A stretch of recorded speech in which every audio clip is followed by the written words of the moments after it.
এটা হলো মহিলা মাদ্রাসা। মহিলা মাদ্রাসা কেন? আল্লাহ রাব্বুল আলামিন বলেন, ওয়া মা খালাকতুল জিন্না ওয়াল ইনসা ইল্লা লিয়াবুদুন। আমি জিন জাতিকে এবং মানুষ জাতিকে সৃষ্টি করেছি আমার ইবাদত করার জন্য।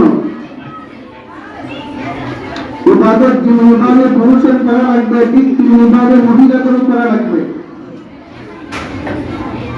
ইবাদত করতে হলে মন করা ইবাদত করা যাবে না। ইবাদত করতে হলে সর্বপ্রথম ইবাদতের নীতিবিধান শিক্ষা গ্রহণ করতে হবে। নামাজ পড়তে হলে সর্বপ্রথম নামাজের নীতিবিধান শিক্ষা করতে হবে। রোজা রাখতে হলে সর্বপ্রথম রোজার নীতিবিধান শিক্ষা গ্রহণ করতে হবে। হজ করতে হলে সর্বপ্রথম হজের নীতিবিধান শিক্ষা গ্রহণ করতে হবে। যাকাত দিতে হলে সর্বপ্রথম যাকাতের নীতিবিধান শিক্ষা গ্রহণ করতে হবে। ফরজ বিধান পালন করতে হলে সর্বপ্রথম ফরজ নীতিবিধান শিক্ষা গ্রহণ করতে হবে।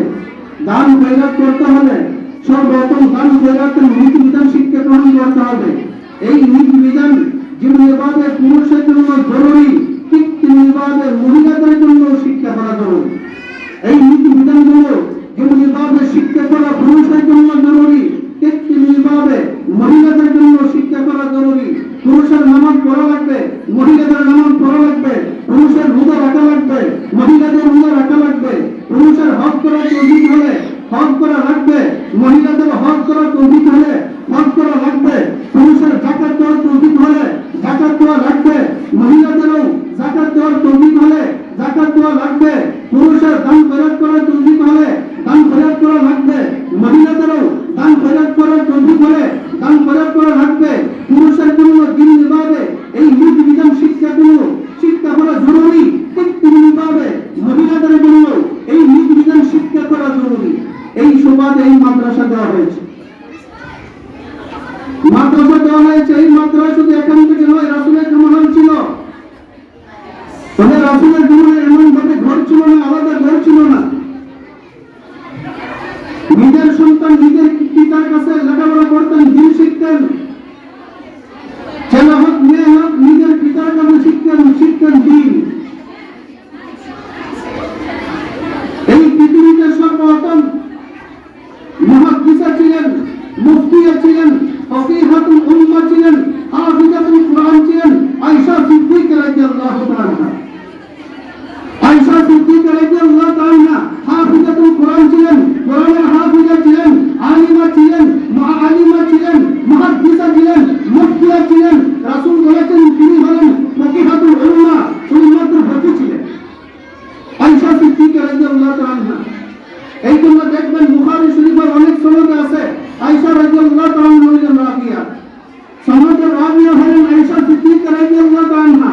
তো বোঝা যায় মহিলাদের শিক্ষা শুধু এখন শুরু নয়, রাসূলের জামানায় ছিল মহিলাদের শিক্ষা। যার কারণে আয়েশা সিদ্দিকা রাদিয়াল্লাহু তাআলা কুরআনের হাফিজা হয়েছিলেন, আয়েশা সিদ্দিকা রাদিয়াল্লাহু তাআলা কুরআনের মুফাসসিরা হয়েছিলেন, আয়েশা সিদ্দিকা রাদিয়াল্লাহু তাআলা ফকিহাতুল উম্মাহ হয়েছিলেন, আয়েশা সিদ্দিকা রাদিয়াল্লাহু তাআলা মুহাদ্দিসা মুফতি হয়েছিলেন রাসূলের জামানায়। সেই জন্য মাদ্রাসার ব্যবস্থা ছিল না। আয়েশা কি করতেন? রাসূলকে কাজের ফাঁকে হাতে জিজ্ঞাসা করতেন। ওনার পিতা আবু বকর সিদ্দিক রাদিয়াল্লাহু তাআলাকে আনহুকে কাজের ফাঁকে হাতে জিজ্ঞাসা করতেন।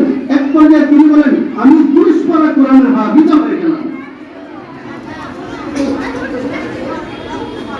উম্মে হাফসা রাদিয়াল্লাহু তাআলা তিনি বলেন, আমি রাসূলকে কাজের ফাঁকে হাতে জিজ্ঞাসা করতে করতে আমিও এক পর্যায়ে 30 পারা কোরআনের হাফিজ হয়ে গেলাম।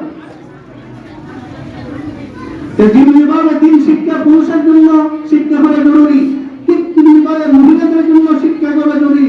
মহিলাদের জন্য দিন শিক্ষা আরো বেশি জরুরি। কারণ একজন মহিলা যদি নেককার হয়ে যায়, একজন মহিলা যদি ভালো হয়ে যায়, দিনদার হয়ে যায়, আশা করা যায় এই দুনিয়াটা ভালো হয়ে যাবে। আপনি ইতিহাস করে দেখুন, যে এবার যারা আল্লাহর ওলি হয়েছেন, ওলি হওয়ার পিছনে মার অবদান রয়েছে। আমাদের সুনামগঞ্জের গর্ব শেখে কাদির রহমাতুল্লাহি আলাইহি আল্লাহর ওলি হয়েছিলেন, বড় আলিম হয়েছিলেন।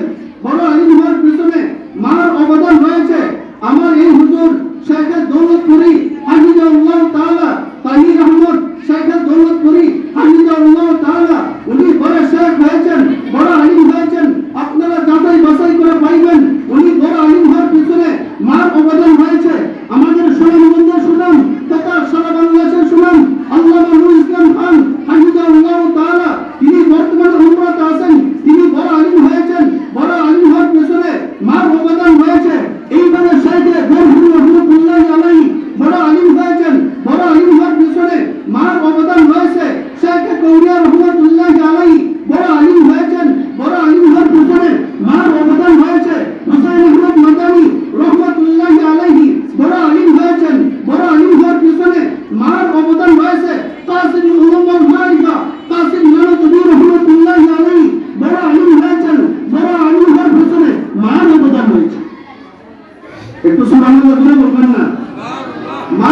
যান, দেখবেন যে বা যারা বড় আলিম হয়েছেন, আল্লাহ হয়েছেন, ওনাদের আল্লাহ হওয়ার পিছনে, বড় আলিম হওয়ার পিছনে মারও কথা হয়েছে।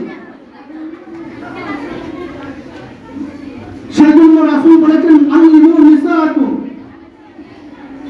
তোমরা তোমাদের মহিলাদেরকে শিক্ষা দাও। কি শিক্ষা দাও? রাসূল বলেছেন, সূরাতুল ওয়াকিয়া, সূরা ওয়াকিয়া শিক্ষা দাও। রাসূল এমন কথা বলেন নাই, আল্লিমু আবনাকুম। রাসূল এমন কথা বলেন নাই, আল্লিমু রিজালাকুম, আল্লিমু আবনাকুম, তোমরা তোমাদের ছেলেদেরকে শিক্ষা দাও, এমন কথা বলেন নাই। রাসূল বলেছেন, আল্লিমু নিসাআকুম, তোমরা তোমাদের মহিলাদেরকে শিক্ষা দাও। কি শিক্ষা দিবা? রাসূল নিজেই বলেন, সূরাতুল ওয়াকিয়া, সূরা ওয়াকিয়া শিক্ষা দাও। শিক্ষা দিলে কি লাভ হবে? রাসূল নিজেই বলেন, ফাইন্নাহা সূরাতুল জিনা, সূরা ওয়াকিয়া হলো দুরূহের সূরা। সূরা ওয়াকিয়া কি? দুরূহের সূরা। কিভাবে দুরূহ হইব? বরং একদিকে তুমি ব্যবসা করবে, অপর দিকে তোমার মেয়ে, তোমার স্ত্রী সূরা ওয়াকিয়া পড়বে, আল্লাহর ব্যবসাতে বরকত দিয়ে দিবেন। একদিকে বরং তুমি কৃষিকাজ করবে, অপর দিকে তোমার মেয়ে বা তোমার স্ত্রী সূরা ওয়াকিয়া তেলাওয়াত করবেন, আল্লাহ তাআলা তোমার কৃষিকাজে বরকত দিয়ে দিবেন। একদিকে বরং তুমি চাকরি করবে, অপর দিকে তোমার স্ত্রী বা তোমার মেয়ে সূরা ওয়াকিয়া তেলাওয়াত করবে, আল্লাহ তাআলা তোমার চাকরিতে বরকত দিয়ে দিবেন। একদিকে বরং তুমি লন্ডন চলে যাইবে, সেখানে টাকা ইনকাম করবে, অপর দিকে তোমার স্ত্রী বা তোমার মেয়ে সূরা ওয়াকিয়া তেলাওয়াত করবে, আল্লাহ তাআলা তোমার লন্ডনের ইনকামে বরকত দিয়ে দিবেন। একদিকে বরং তুমি আমেরিকা চলে যাইবে, সেখানে টাকা ইনকাম করবে, অপর দিকে তোমার মেয়ে বা তোমার স্ত্রী সূরা ওয়াকিয়া তেলাওয়াত করবে, আল্লাহ তাআলা তোমাদের ইনকামে বরকত দিয়ে দিবেন। বর্তমান জমা দেখা যায় লন্ডন গিয়ে লাখ লাখ টাকা ইনকাম করে, আমেরিকা গিয়ে লাখ লাখ টাকা ইনকাম করে, সৌদি গিয়ে লাখ লাখ টাকা ইনকাম করবে। শুধু তা না, লাখ লাখ টাকার ব্যবসা করে, শুধু তা না, অনেক কৃষির জমি করে, কিন্তু কোনো বরকত নেই, কৃষিকাজে বরকত নেই, চাকরিতে বরকত নেই, ব্যবসাতে বরকত নেই, লন্ডন ইনকামে বরকত নেই, আমেরিকা ইনকামে বরকত নেই, সৌদির ইনকামে বরকত নেই। কোনো বরকত থাকবে কিভাবে? আপনার স্ত্রী গিয়ে দেখেন, আপনি বাস্তবে গিয়ে দেখেন, আপনার স্ত্রী সূরা ওয়াকিয়া পড়ে না, আপনার মেয়ে সূরা ওয়াকিয়া পড়ে না। যদি আপনার স্ত্রী সূরা ওয়াকিয়া পড়তো, মাগরিব নামাজ আদায় করার পর সূরা ওয়াকিয়া পড়তো, যদি আপনার মেয়ে মাগরিব নামাজ আদায় করার পর সূরা ওয়াকিয়া পড়তো, তাহলে আল্লাহ রব্বুল আলামিন আপনার কৃষিকাজে বরকত দিয়ে দিতেন, আল্লাহ রব্বুল আলামিন আপনার ব্যবসাতে বরকত দিয়ে দিতেন, আল্লাহ রব্বুল আলামিন আপনার লন্ডনে ইনকামে বরকত দিয়ে দিতেন। বরকত নাই কেন? আপনার মেয়েকে আপনি সূরা ওয়াকিয়া শিক্ষা দিতেন না, আপনার স্ত্রীকে আপনি সূরা ওয়াকিয়া শিক্ষা দিতেন না। এখন আপনারা বলুন, এই সূরা ওয়াকিয়া শিক্ষা হলে ঘরে ঘরে শিক্ষা যাবে, স্কুলে শিক্ষা করা যাবে, হাই স্কুলে শিক্ষা করা যাবে, ভার্সিটিতে শিক্ষা করা যাবে, না এই মাদ্রাসায়? আরে বলুন না, এই মাদ্রাসায় শিক্ষা করা যাবে। এই জন্য এক ব্যাখ্যা বলা হয়েছে, ইন্না নাহনু নাযালনা যিকরা ওয়া ইন্না লাহু লাহাফিজুন।